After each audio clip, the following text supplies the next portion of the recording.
안녕하세요. 수리논술 강사 박순규입니다. 주말에 건국대 시험 보고 온 학생들 정말 고생 많았고요. 건국대의 경우 워낙 요청자가 많았기 때문에 선생님이 지금 파이널 수업으로 인해서 엄청나게 바쁜 기간임에도 불구하고 오늘도 하루 종일 수업이 있어요. 쉬는 시간 짬짬이 시간을 내가지고 한번 강의를 촬영해서 올려보도록 노력하겠습니다. 제가 입수한 시험지는 자연계열 A형이고요.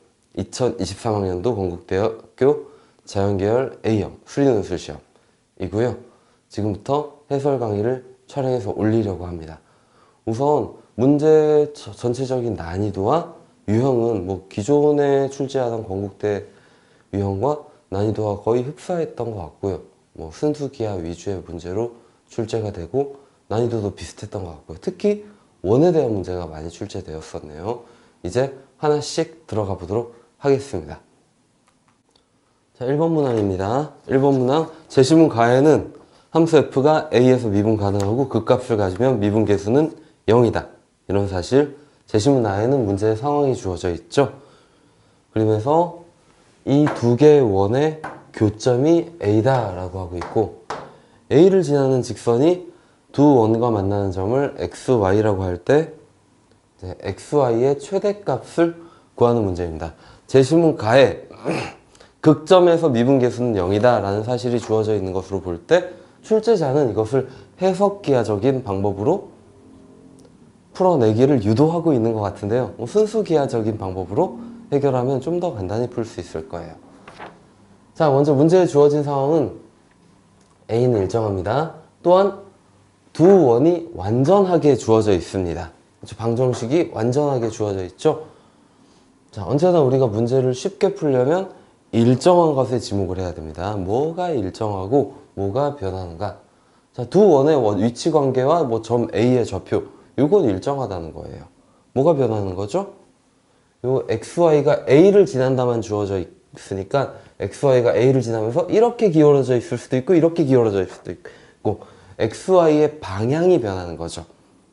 그래서 여러분들은 이 방향을 여러 가지의 변수로 표현을 한 다음에 문제를 풀어내야 되겠고, 직선의 방향을 나타내는 데는 예를 들어 해석기하적인 방법을 적용한다면 기울기로 표현을 할 수 있겠죠. 기울기가 m이고 A를 지나는 직선이다 해서 식으로 나타낼 수 있겠죠. 또는 순수기하적으로 접근한다면 XY가 나타내는 방향을 각을 이용해서 표현할 수도 있겠죠. 선생님은 조금 더 쉽게 해석을 할게요. 순수기하적인 방향으로 접근을 하겠습니다. 먼저 이 두 개의 원이 무엇인가 알아봅시다. 이 식을 정리하면 x 더하기 3의 제곱 더하기 y 빼기 4의 제곱은 25가 된다라는 건 쉽게 정리를 할 수 있으리라 생각합니다.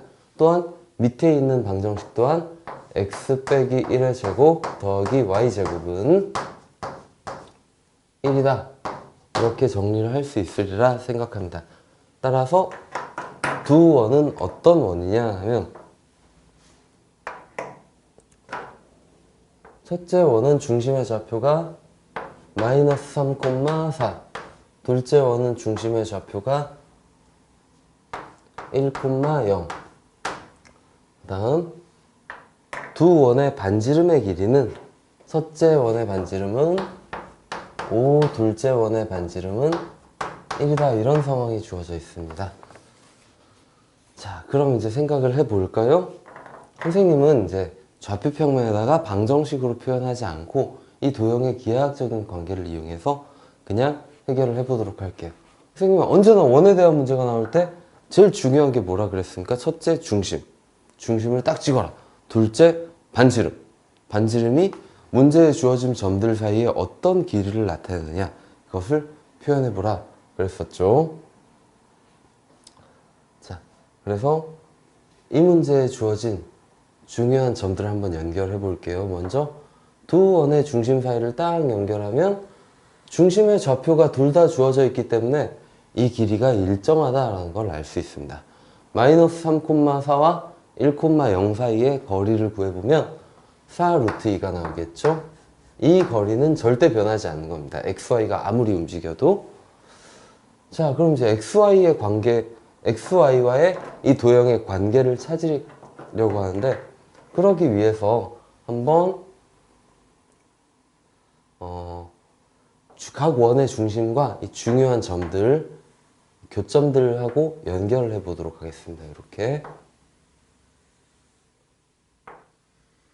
1호부터 XY와 반지름 또는 이 중심 사이의 거리의 관계를 발견하려고 합니다. 어떤 특별한 성질을 발견한 게 있습니까? 자, 원의 중요한 성질이죠. 원의 중심에서 원의 위에 임의의 현에 내린 수선에 바른 원의 현을 수직 이등분한다. 마찬가지로 여기서 수선에 내려도 수선에 바른 수직 이등분하게 됩니다. 따라서 얘랑 얘랑 같고 얘랑 얘랑 같아요. 그럼 이 보라색 길이는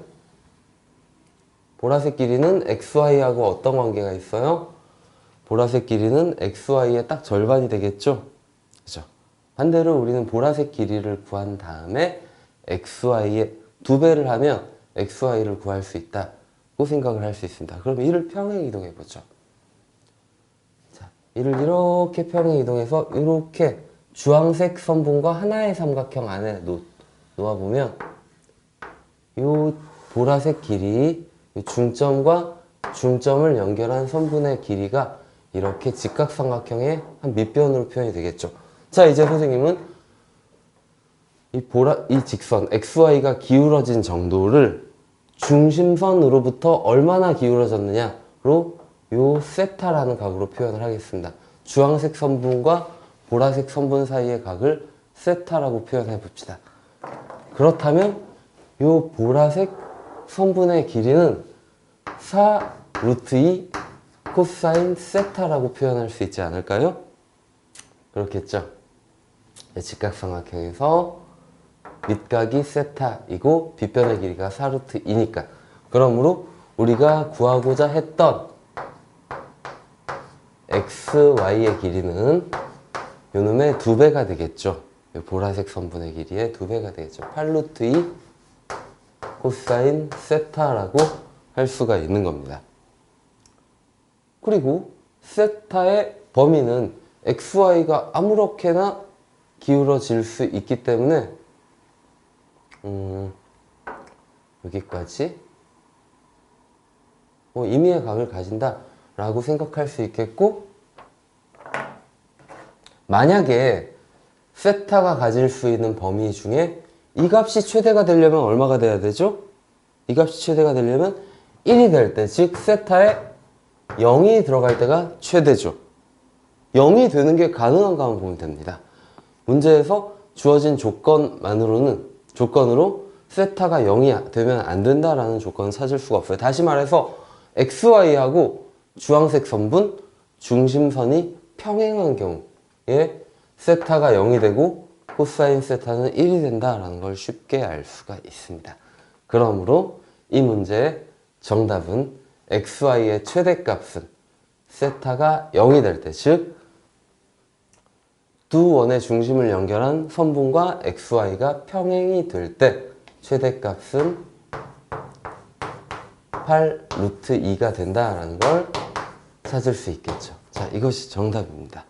물론 여러분들 좌표평면을 만들고 도형의 방정식을 y는 m 곱하기 이 점의 좌표를 지나는 직선이다 해가지고 세운 다음에 방정식을 풀어낼 수도 있겠지만, 거리를 나타내는 식을 세워서 자, 이런 식으로 간단하게 삼각비를 이용해서 해결할 수도 있다라는 겁니다. 자, 1번 문제는 여기까지 풀이를 하겠습니다. 2번 문제는 제시문 가에 부채꼴의 넓이를 구하는 공식이 하나 나와 있고요. S는 2분의 1 R제곱 세타다. 제시문 나에 문제의 상황이 주어져 있네요. 두 원은 둘 다 반지름의 길이가 1인 원이고 중심 사이의 거리가 X이다. 이때 공통부분, 색칠된 부분의 넓이를 AX라고 하자. 그때 정적분, 이렇게 생긴 정적분의 값을 구하는 문제입니다. 공통부분이 있다는 얘기니까 X는 두 원의 반지름의 합 2보다는 더 작다라는 얘기일 거고, 어쨌든 이 문제가 까다로운 까다롭다면 그 이유는 우리가 이와 같이 원으로 둘러싸인 부분의 면적을 표현하려면 길이를 이용해서 표현하는 것보다 각을 이용해서 표현하는 게 편리합니다. 그런데 이제 길이를 변수로 줬기 때문에 그것을 적분하는 게 좀 까다로울 수가 있어요. 한번 들어가 보죠. 자, 일단 색칠한 부분의 넓이를 구해봅시다. 아마 많이 구해봤으리라 생각합니다. 이와 같은 도형의 넓이는 두 원의 교점을 딱 선분으로 연결했을 때 주황색 선분에 대해서 좌우가 대칭이 되겠죠. 그래서 반쪽의 넓이를 구한 다음에 그 다음에 그걸 2배 하면 이 AX를 구할 수가 있을 거예요. 반쪽의 넓이를 구한 다음에. 자, 그럼 저 반쪽의 넓이 이 부분 이건 어떻게 구하는 게 편할 거냐? 원의 경우에는 이 넓이를 이렇게 구해야 된다 이거죠. 원의 일부분을 구하는 방법은 부채꼴을 이용해서 구하는 방법밖에 없어요. 그래서 이렇게 끝점을 연결하는 부채꼴을 만들고 부채꼴의 넓이에서 삼각형의 넓이를 빼는 방법으로 구해야 될 거예요. 그러려면 뭐가 필요합니까? 그러려면 부채꼴의 중심각이 필요하겠죠. 그래서 문제에선 알려주진 않았지만 우리는 중심각을 적당한 변수로 잡겠습니다. 문제에서는 x로 표현하라 그랬지만 항상 수학 문제는 내가 잘 알고 있는 거, 쉬운 거 가지고 푸는 겁니다. 그래서 우리는 문제에서 준 변수 x를 거부하고 우리의 스타일대로 중심각을 새로운 변수로 잡도록 하겠습니다. 이 부채꼴의 중심각을 2세타로 한번 잡아 볼게요. 그러면 넓이를 표현하기가 쉬울 겁니다. 자, 먼저 이 부채꼴의 넓이는 공식을 이용해서 2분의 1 r제곱 세타, 중심각은 2세타니까 이렇게 표현되겠고 여기에서 이 삼각형의 넓이 빼면 되죠. 삼각형의 넓이는 2분의 1 두 변의 길이의 곱 1 곱하기 1 곱하기 사인 끼인각. 그래서 결국 색칠한 부분의 넓이는 이와 같은 식으로 표현될 겁니다. 정리해보면 이 약분돼서 2세타 마이너스 이것도 이 약분돼서 사인 2세타. 자, 우리는 한번 얘를 이렇게 표현해보죠. 2의 세타 마이너스 사인 세타 코사인 세타. 대각 공식 이용하면 얘를 이렇게 바꿀 수가 있죠. 자, AX는 일단 이렇게 나타내보고 문제는 뭐냐면 이걸 적분해야 되는데 이건 X에 대해서 적분하라 이거잖아요. X에 대해서. 근데 이건 X의 함수가 아니라 세타의 함수잖아요. 어떻게 적분하지? 자, 그래서 X에 대해서 적분해야 되는데 내가 구해낸 식이 세타의 식이다. 그러면 반드시 X와 세타의 관계식을 찾아야 됩니다. 이와 같이 평면 도형에서 X와 세타, 뭐 이런 변의 길이, 각의 크기 등의 관계식을 구하려면 걔네들을 하나의 삼각형 안에 넣어두고 생각하는 거예요. 한번 봅시다. X가 이 전체의 길이니까 요거의 반쪽은 2분의 X가 되겠죠? 그리고 요 반지름의 길이는 1이라는 거 알고 있죠? 그럼 바로 나타낼 수 있겠죠? 이렇게 하나의 삼각형 안에 X랑 세타랑 넣어두니까.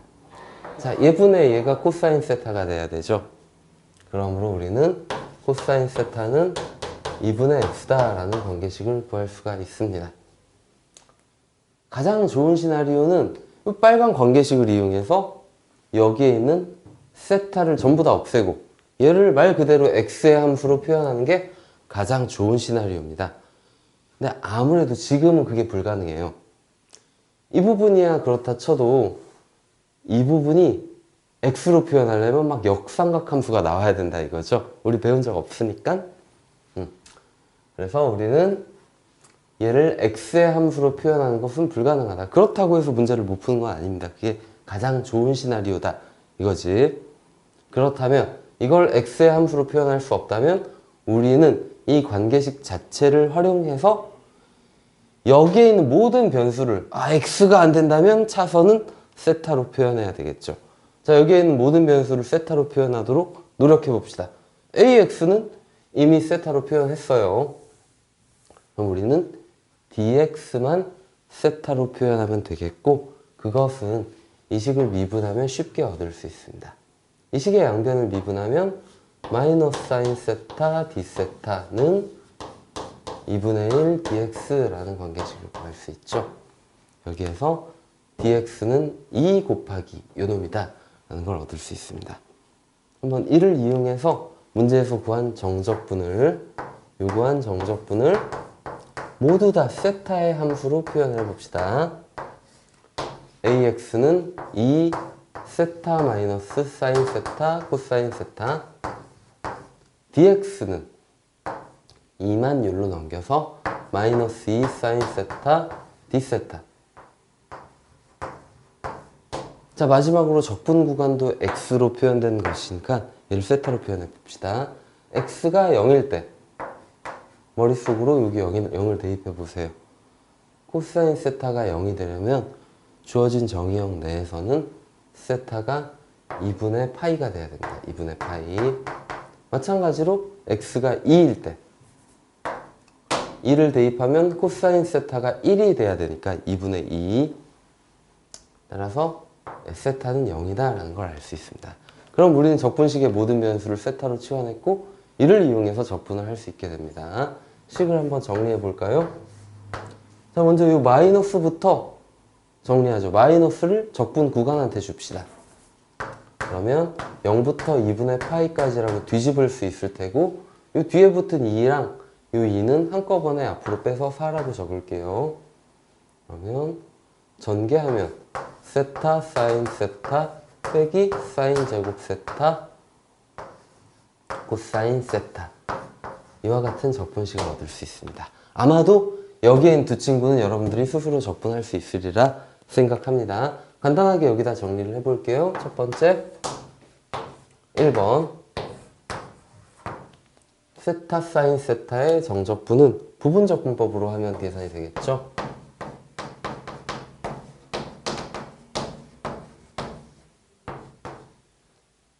사인 세타를 적분해서 마이너스 코사인 세타,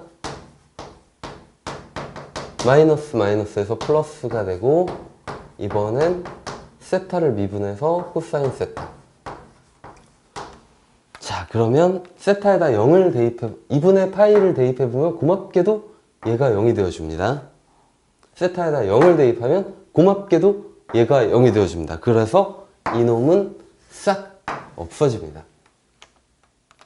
그리고 뒷부분은 적분하면 사인 세타가 되고 2분의 파이 대입하면 1, 사인 2분의 파이는 1, 사인 0은 0이니까 1 빼기 0에서 적분값이 1이 된다는 걸 알 수 있습니다. 그 다음 이 부분 0부터 2분의 파이까지 사인 제곱 세타 코사인 세타. 자, 이 식에서 사인 세타의 미분이 코사인 세타라는 것에서 착안해서 사인 세타를 t로 치환하는 치환 적분을 사용하면 코사인 세타 d 세타는 dt가 되고 적분 구간은 세타가 0일 때 t도 0, 세타가 2분의 파이면 t는 1. 그래서 여기가 t 제곱 코사인 세타 d 세타는 dt. 이렇게 2차 함수의 적분으로 변환이 되겠죠. 적분해보면 3분의 1 t세제곱이 되므로 3분의 1이라는 걸 구할 수 있습니다. 따라서 최종적인 정답을 구해보면 4에 이 부분의 적분은 1이었고 이 부분의 적분은 3분의 1이었으니까 정답은 3분의 8이 되겠죠. 자, 이와 같이 정확히 구하라고 하는 것을 x의 변수로 표현할 수 없을 때는 이제 x와 그 내가 표현한 변수 사이에 관계식만을 직접 활용해서 그래도 문제를 풀 수 있다는 점 알아두시고 이번 문제 풀이 여기서 마칠게요. 자, 문제 3번은 건국대에서 2021학년도에 출제했던 모의논술 문제하고 거의 유사하다라고 할 수 있죠. 뭐 같은 문제라고 봐도 무방할 정도인데요. 자, 문제는 제시문 가에는 미분 계수는 접선의 기울기와 같다. 이 정도의 사실이 나와 있고, 나에는 이와 같은 상황이 주어져 있습니다. x는 이러한 포물선 위의 점이다. 그리고 a, b는 정점이다. x축 위에 있는 정점이다. 그때 문제는 a, b의 좌표가 2,0, 4,0으로 주어졌을 때 sin axb의 최대값을 구해라. 거의 똑같습니다. 2021학년도 모의논술 문제하고, 2021학년도 모의논술 문제에는 여기에 포물선 대신에 한 번은 직선, 한 번은 원 이렇게 주어졌었는데요. 문제를 해결하는 방식은 거의 같다고 볼 수 있습니다. 자, 여기서 이제 우리가 sin axb를 해석 기하적인 방법을 통해서 식으로 표현을 좌표를 이용해서 식으로 표현하는 방법도 있겠으나, 문제를 조금 간단한 계산으로 풀기 위해서는 기하학적 성질을 활용하는 게 좋습니다. 그래서 이와 같은 생각을 한번 해보죠. 만약에 A, B를 지나면서 이 포물선에 접하는 원이 있다고 합시다. 만약에. 그렇다면 원주각의 성질에 의해서 이 포물선 위의 모든 점까지 A, B로부터 모든 점까지의 각은 항상 동일하겠죠. 원주각의 성질에 의해서 전부 다 동일하겠죠. 이 각들은. 그리고 원주 위의 점이 아니라 원 내부의 점이라면 이 각은 원주각보다 더 크겠죠. 반대로 원의 외부의 점이라면 이 각은 원주각보다 더 작아지겠죠. 자, 그런데 여기에서는 x가 접점이므로 이 포물선 위의 모든 점들 가운데 x를 제외한 모든 점들은 이 노란색 원에 대해서 어떤 위치 관계를 가지고 있을까요? x에서 만약에 접한다면 x를 제외한 모든 점들은 이 노란색 원의 외부의 점입니다. 따라서 자연스럽게 A, B로부터의 각을 구하면 x까지의 각보다는 작을 수밖에 없겠죠. 원 외부의 점까지의 각이니까. 따라서 이와 같이 접하는 경우에 각 A, X, B가 최대가 된다라는 사실을 우리가 밝힐 수 있습니다. 따라서 A, B를 지나면서 이 포물선에 접하는 원을 구해낼 수 있다면 우리는 좀 더 간단하게 문제를 풀 수 있겠죠. 자, 이렇게 한번 풀어볼게요. 자, 그래서 이제 우리의 목표는 이렇게 딱 잡혔습니다. A, B를 지나고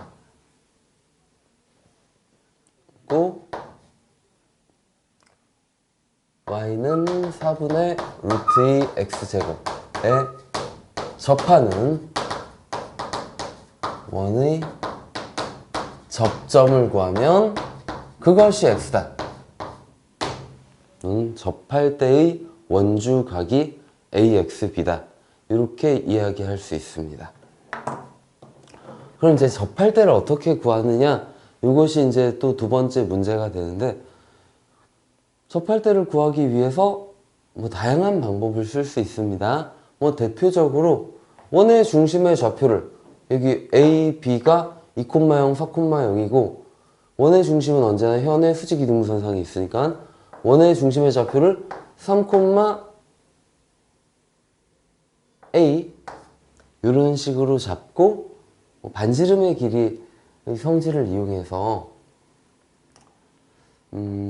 이때 반지름은 이 길이가 되는데, 이 길이는 루트 a제곱 더하기 1의 제곱 이 길이가 되는데, 이 반지름이 요 x까지 t, 4분의 루트 2 t제곱까지 거리와 똑같고, 이거랑 여기서의 접선은 수직이다. 둘을 연립해서 풀 수도 있겠고요. 다양한 방법이 있을 거예요. 또는 이렇게 접하는 원의 성질을 이용하지 않고 탄젠트 덧셈 정리를 이용해서 요각의 탄젠트를 구한 다음에 그것의 최대값을 구하는 방법도 있을 겁니다. 어쨌든 다양한데 지금 풀이에서는 계산이 가장 간단한 방법으로 풀이를 할게요. 변수를 여러 개 만들지 않고 변수를 조금만 쓰는 게 계산이 간단한 경우가 많습니다.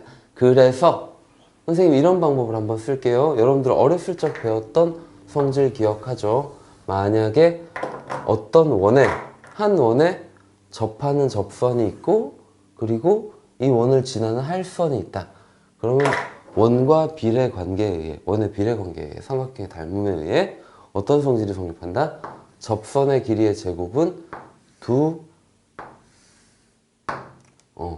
교점까지의 거리의 곱과 동일하다. 이런 성질이 성립하죠. 이를 이용해서 한번 문제를 풀어보겠습니다. 자, x를 지나는 원의 접선을 이렇게 그어봅시다. 그때의 교점에 대해서 이 성질을 한번 적용해 볼게요. 그러기 위해서 먼저 x좌표를 t, 4분의 루트 2t 제곱으로 잡을 수 있겠죠. 여기에서 접하는 접선의 방정식을 한번 세워볼게요. 그러면 이 함수의 도함수는 2분의 루트 2 x니까 접선의 방정식은 y는 2분의 루트 2 t가 기울기고 t, 4분의 루트 2 t 제곱을 지난다. 따라서 정리하면 접선의 방정식은 2분의 루트 2 t x 마이너스 2분의 루트 2 t 제곱 4분의 루트 2 t 제곱 더하면 4분의 루트 2 t 제곱. 자, 이를 정리하면 이렇게 나타낼 수도 있겠죠. x 빼기 2분의 1. 다시 말해서 t와 상관없이 요 교점의 좌표는 잘못 썼어요. 미안해요. 이 t가 빠졌네요. 이 t 제곱인데. 그래서 t에 따라 교점의 x좌표는 2분의 t가 된다 라는 식을 얻을 수 있습니다. 따라서 여기에서 방금 말했던 원과 비례 관계의 성질을 적용해 봅시다. 그래서 이 점으로부터 할선과 접선의 교점으로부터 두 교점 사이의 거리의 곱은 2 빼기 2분의 t 곱하기 4 빼기 2분의 t가 되겠고요. 이게 접선의 길이의 제곱하고 똑같죠? 접선의 길이의 제곱은 2분의 t, 0과 요 점 사이의 거리, 즉 2분의 t의 제곱 더하기 4분의 루트 2 t제곱의 제곱. 자, 이를 정리하면요 8 마이너스 2t죠? 요건 t죠? 3t 플러스 4분의 t제곱은 4분의 t제곱 더하기 8분의 t 4제곱. 자, 그래서 얘네 둘은 지워지는 게 보이네요. 자, 이 식의 양변에 8을 곱해서 우변으로 모두 이항해보면 t 4제곱 더하기 24t 빼기 64는 0이다 라는 4차 방정식이 만들어집니다. 계산이 좀 복잡하지만 대입을 통해서 1은 안되고 2 대입하면 16 더하기 48에서 딱 64가 나오네요. 얘가 2를 근으로 가진다 라는 걸 알 수 있고 요 안에 들어가는 친구를 구하기 위해서 조립제법을 여기다 써볼까요?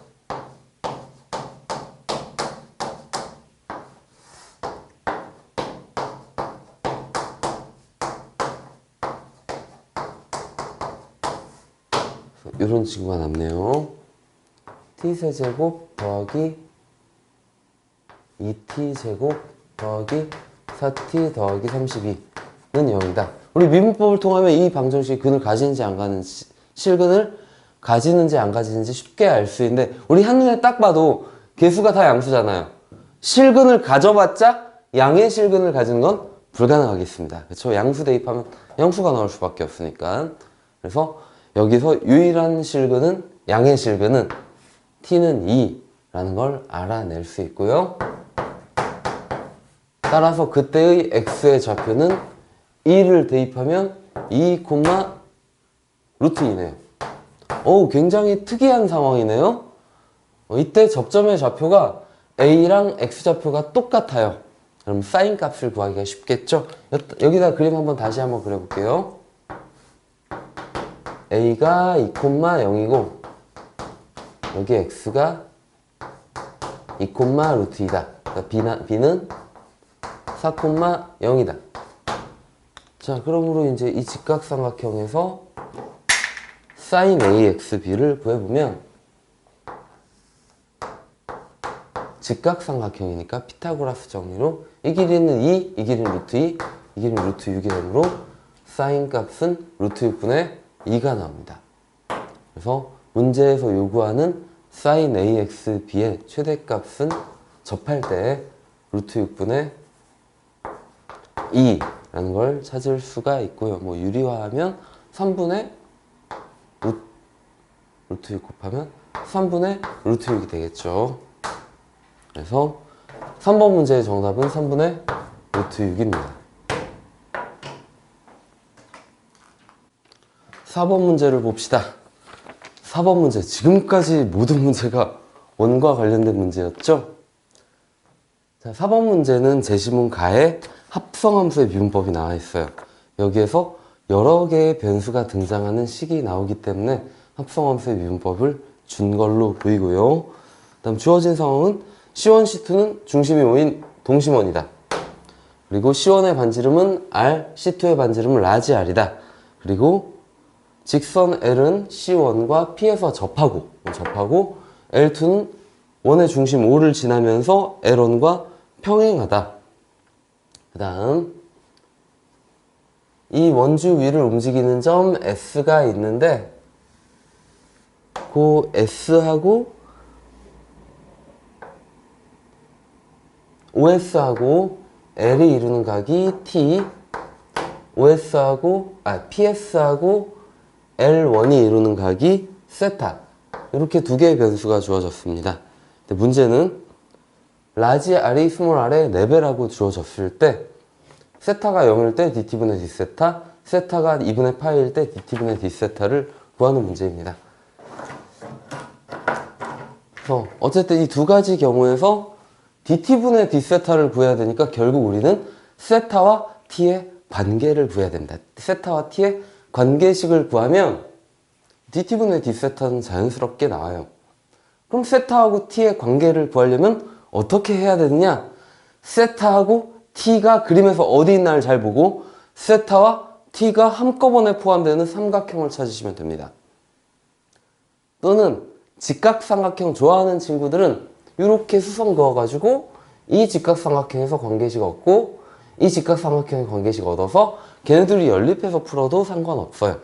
다양한 방법이 존재하고요. 선생님은 그냥 한 번에 풀겠습니다. 자, 선생님은 세타와 t가 한꺼번에 포함되는 삼각형을 구성하기 위해서 이렇게 보조선을 한번 그어볼게요. 자, OP를 연결하면 우리는 이 삼각형 내부에서 세타와 t를 한꺼번에 볼 수가 있습니다. 자, 그리고 우리가 알고 있는 길이를 활용하기 위해서 우리는 이 OP의 길이가 스몰 r이다. 그리고 OS의 길이가 라지 r이다. 즉 4r이다. 이것을 알고 있기 때문에 이 두 변의 길이를 활용하기 위해서 사인 법칙을 활용하도록 할게요. 사인 법칙 지금부터 써보겠습니다. 먼저 R의 대각부터 보죠. 요 각의 크기 보이나요? 이 각은 t-세타가 되겠죠. 따라서 사인 t-세타 분의 R 대각 대변은 이제 4R의 대각 요거는 90도 더하기 세타죠. 2분의 파이 더하기 세타. 대변은 4R이므로 사인 2분의 파이 더하기 세타 분의 4R이다. 이와 같은 관계식을 세울 수 있습니다. 그러면 여기서 R이라는 미지수는 소거되기 때문에 결국 세타와 t만 등장하는 관계식이라고 할 수 있고 세타와 t의 관계식이 구해졌다고 볼 수 있습니다. 이제 다 푼 거예요. 식을 조금 정리해 볼게요. 이렇게 x자를 곱해서 사인 2분의 파이 더하기 세타를 정리하면 뭐가 되는지 아시죠? 사인 2분의 파이 더하기 세타는 코사인 세타죠. 그래서 이렇게 곱하면 코사인 세타는 이렇게 곱하면 4 곱하기 사인 t 빼기 세타다. 이 식은 t에 대해서 또는 세타에 대해서 정리하기가 어렵습니다. 세타는 무엇이다, t는 무엇이다 이렇게 정리하기가 힘듭니다. 그래서 합성함수의 미분법이 주어진 거고요. 이 식을 그대로 미분하면 원하는 것을 충분히 구할 수가 있어요. 자, 우리는 dt분의 d세타를 얻어야 되니까 이 식의 양변을 그냥 t로 미분할게요. 요놈을 t로 미분하면 일단 세타로 미분해서 마이너스 사인 세타 그리고 속미분 dt분의 d세타를 곱해주죠. 마찬가지로 우변도 t로 미분하면 사인을 미분했으니까 코사인 t 마이너스 세타 다음 속미분을 곱해야죠. 이것을 t로 미분하면 1 마이너스 dt분의 d세타. 자, 그래서 이 식에서 우리는 dt분의 d세타를 얻어내면 되는 겁니다. 이걸 얻어내기 위해서 얘를 제외한 나머지 값들만 결정하면 됩니다. 자, 여기 한번 문제에 주어진 상황을 대입해보죠. 첫 번째, 세타가 0일 때 세타가 0이면 그림에서 봐도 돼요. 식에서 봐도 되고 식에서 본다면 세타에 0을 대입하면 코사인 세타는 1이죠. 세타에 0을 대입하면 여기는 4 사인 t가 되죠. 4 사인 t는 1이다. 그러므로 사인 t가 4분의 1이다 라는 걸 구할 수 있고 우리는 여기다가 대입해야 되니까 세타에 0을 대입하면 코사인 t를 알아야 되죠. 이로부터 코사인 t는 예각이므로 피타고라스 정리를 이용하면 4분의 루트 15다. 그래서 이제 이 값을 대입하면 만약에 그림으로 구하고 싶은 친구들은 세타가 0인 경우는 s가 여기 있는 경우잖아요. 이렇게 평행한 경우니까 여기 있는 경우에 피타고라스 정리를 이용해서 t를 구해도 상관없습니다. 자, 어쨌든 이 값들을 여기다 대입해 볼게요. 세타는 0이면 좌변은 싹 0이 됩니다. 다음 세타에 0을 대입하면 4 코사인 t가 되는데 코사인 t가 4분의 루트 15니까 이렇게 되고 얘는 1-dt분의 d세타가 곱해지죠. 와, 4분의 루트 15 열심히 구했는데 소용없게 됐네요. 여기가 0이니까 결국 여기가 0이 돼야 되죠. 그러므로 dt분의 d세타는 1이 되겠습니다. 첫 번째 답은 1. 그리고 그 다음 세타가 2분의 파이인 경우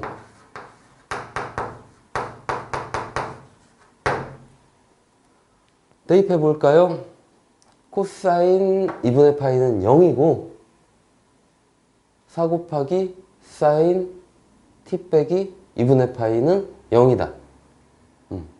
그러면 사인 t 빼기 2분의 파이는 0이다 라는 식을 얻네요. 우리는 여기다 누구를 대입해야 되냐면 여기다가 세타는 2분의 파이를 대입할 거니까 코사인 t 빼기 2분의 파이가 필요하거든요. 그래서 이로부터 바로 피타고라스 정리를 쓰면 코사인 t 빼기 2분의 파이는 1이라는 걸 알 수가 있죠. 이제 대입합시다. 세타는 2분의 파이 대입하면 사인 2분의 파이는 1이다.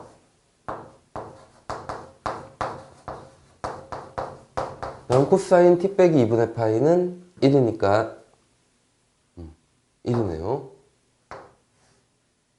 다음 1 빼기 dt분의 d세타. 자, 여기서 dt분의 d세타를 찾으면 되겠죠? 여기서 나오는 4 곱하기 마이너스 4 곱하기 dt분의 d세타를 좌변으로 이항하면 3 곱하기 dt분의 d세타가 남고 이것이 4가 되겠네요. 그래서 결국 dt분의 d세타, 이 경우에 dt분의 d세타는 3분의 4가 나오겠습니다. 두 번째 정답은 3분의 4. 자, 여기까지 4번 문제 풀이였습니다. 마지막 문제는 올해 모의논술에서와 같이 규칙성을 발견하는 문제였습니다. 자연수 n에 대해서 함수 fn이 이와 같이 정의되었습니다. 자, 여기 가우스 기호가 사용됐고요. 가우스 기호는 안에 있는 것을 넘지 않는 최대의 정수다 라고 나와 있고, 여러분들은 이렇게 이해하셔도 편하겠습니다. 가우스 기호는 여기 분수식이 나와 있으니까 분자에 있는 것을 분모에 있는 것으로 나눈 몫이다 라고 생각해도 동일합니다. 예를 들어서 이제 여기 10, 100, 1000, 만 이런 걸로 끊임없이 나누는 거죠. 나누다 보면 분모에 있는 게 커지다 보면 언젠가는 계속 0만 나오게 돼요. 그래서 이제 0이 아닌 게 나올 때까지만 결국은 더하면 되는 거고요. 예를 들어 123을 10으로 나눈 몫은 12, 123을 100으로 나눈 몫은 1, 그 다음부터는 계속 0이니까 이렇게 된다. 뭐 예를 들어서 알려줬어요. 그래서 함수 GN이 이렇게 주황색처럼 정의되었대요. F10n 마이너스 10fn. 이때 보라색을 만족하는 자연수 n의 개수를 구하자. 규칙성을 발견하는 것이 핵심입니다. 그러니까 여기에선 식으로 표현됐지만 이 식이 가지고 있는 의미가 있다라는 거야. 의미가 있으니까 그 의미를 파악하면 이게 되게 간단히 해결될 수도 있어요. 자, 그러면 선생님이 한번 예를 들어 볼게요. 예를 들어 볼게요. 예를 들어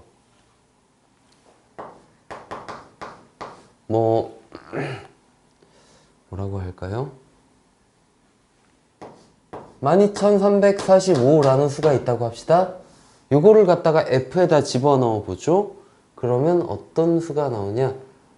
F 12345. 그러면 요거는 정의에 따라서 시그마 K가 1일 때 10분의 12345, 100분의 12345, 1000분의 12345, 만분의 12345. 그 다음에도 계속 나오는데 그 다음부터는 계속 0이 되거든요. 요까지만 쓸게요. 그러면 얘는 12345를 10으로 나눈 목, 10으로 나눈 몫은 여기까지 나눠지고 요거는 나눌 수가 없죠. 1234가 되겠네요.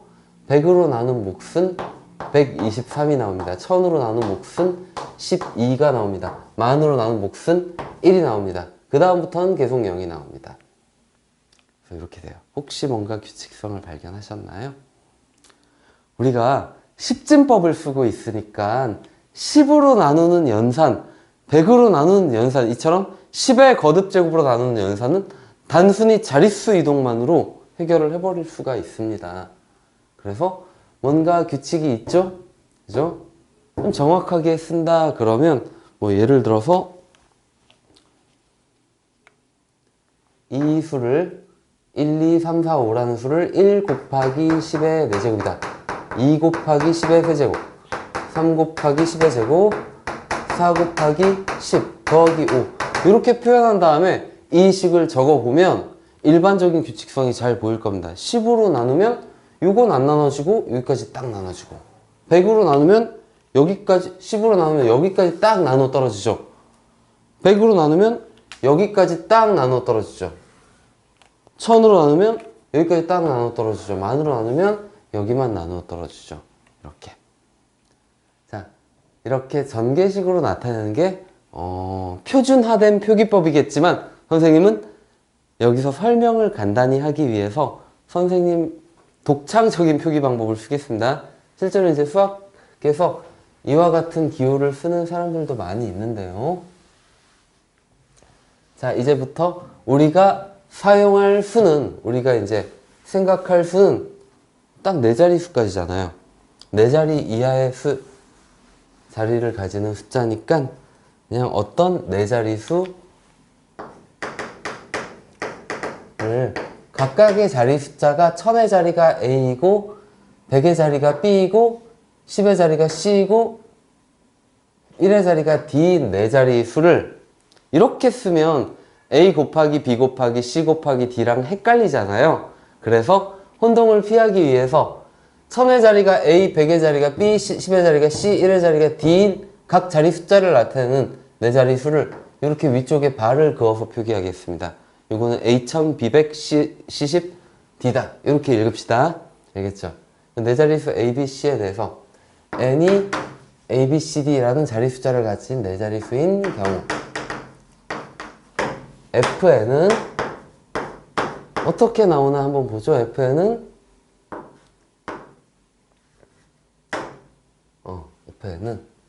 결국 10분의 A, B, C, D.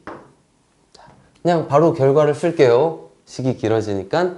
제일 처음에는 A, B, C, D를 10으로 나눈 몫이 나오겠죠? A, B, C, D를 10으로 나누면 여기까지 나누어 떨어지고 요건 나머지로 남는 거죠. 그래서 A, B, C가 나옵니다. 세 자릿수 A, B, C. 마찬가지로 그 다음엔 100으로 나눈 몫을 구해야 되죠. 100으로 나누면 여기 A 1000, B 100까지 나누어 떨어져서 A, B가 몫으로 나오고 요거는 나머지로 버려집니다. 1000으로 나누면 마찬가지로 A가 남게 되고요. 한 자리만. 만으로 나눈 것 이상부터는 몫이 생기지가 않습니다. 그래서 FN은 이와 같은 모양이 됩니다. 자, 이제 연습해 볼까요? 문제에서 이렇게 정의했으니까 F10에는 뭐가 될까? 자, n이 A, B, C, D라는 자리 숫자를 갖는 네 자리 숫자라면 10에는 이렇게 표현할 수 있을 거예요.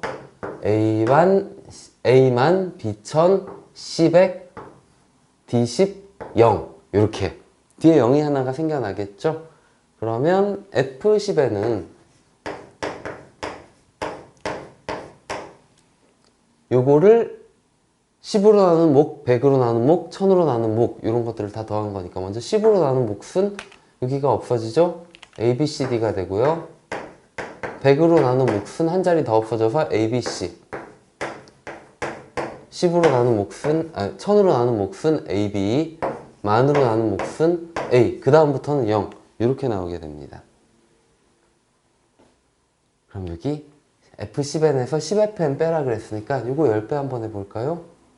10fn을 선생님이 위에서 약속한 표기법대로 나타내면 여기다가 10 곱하면 A, B, C에 뒤에 0이 하나가 붙겠죠. A100, B10, C에다가 10 곱하면 A1000, B100, C10, 0. 마찬가지로 여기도 10을 곱하면 0이 하나 붙겠죠. A, B, 빵. 여기도 0이 하나 붙겠죠. A, 빵. 요거를 뺀 게 GN이라고 합니다. 따라서 GN은 누가 되냐? 요거를 빼신 게 GN입니다. 빼봅시다. 얘 빼기 얘는 뭔가요? 앞에 세 자리가 똑같고 뒷자리가 D에서 0을 빼는 거니까 D가 남네요. 그 다음 얘 빼기 얘는 마찬가지로 앞자리 두 개 똑같으니까 C가 남죠. 얘 빼기 얘는 B가 남죠. A 빼기 0은 A가 남죠. 이렇게 나오네요. 자, 결국 GN의 정체는 뭐였습니까?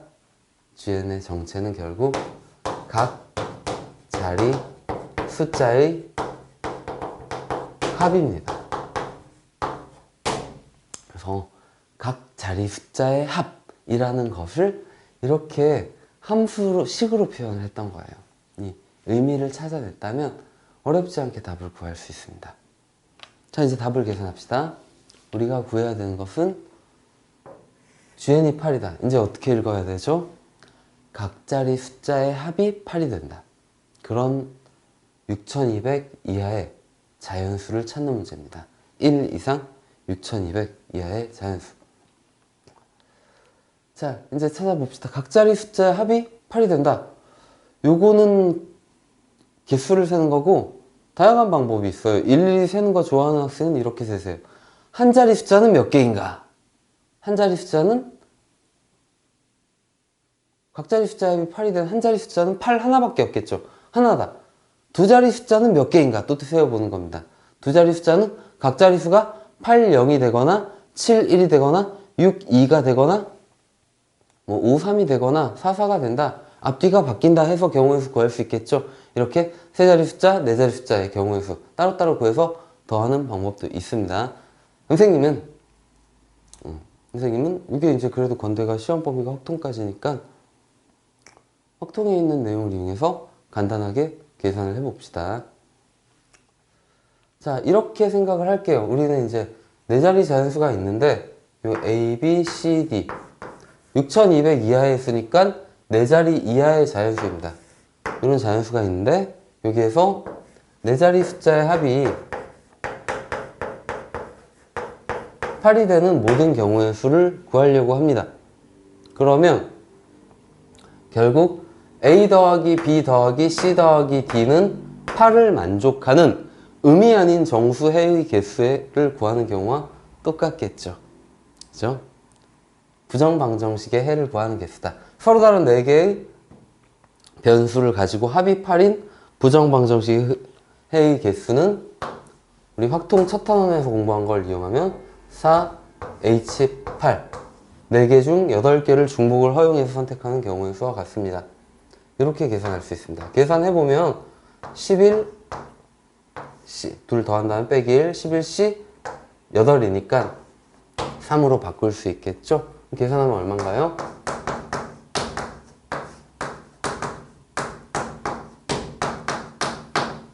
165가 되겠네요. 165. 자, 이렇게 되는데 어떤 학생은 따질 수도 있어요. 이렇게 되면 이게 0이 될 수도 있잖아요. 0이 되면 네 자리 숫자가 아니잖아요. 맞아요. 근데 우리는 네 자리 이하의 모든 수를 찾는 거니까 0이 되는 경우까지 포함하면 더 간단합니다. 0이 되면 걔가 네 자리 숫자가 아니라 뭐 A가 0이 되면 세 자리 숫자다 라고 생각을 하면 되는 거예요. A, B가 동시에 0이 되면 두 자리 숫자다. 그것도 우리가 찾는 거니까. 알겠죠? 그래서 0이 되는 것까지 포함을 해서 찾아야 네 자리 이하의 모든 수를 다 찾을 수 있습니다. 그래서 이만큼이 네 자리 숫자 중에서 각 자리 숫자의 합이 8이 되는 모든 경우의 수입니다. 근데 문제에선 네 자리 수를 다 찾으라 그러지 않았어요. 잘 보면 다 찾으라 그러지 않고 잘 보면 6200보다 작은 네 자리 수 이하의 수를 찾으라 그랬어요. 이 안에는 그냥 더해서 8만 된다는 규칙을 썼으니까 6200보다 큰 놈이 끼어 있을 수도 있어요. 그 놈을 빼줘야 돼요. 그래서 빼줘야 되는 놈들을 정리해 봅시다.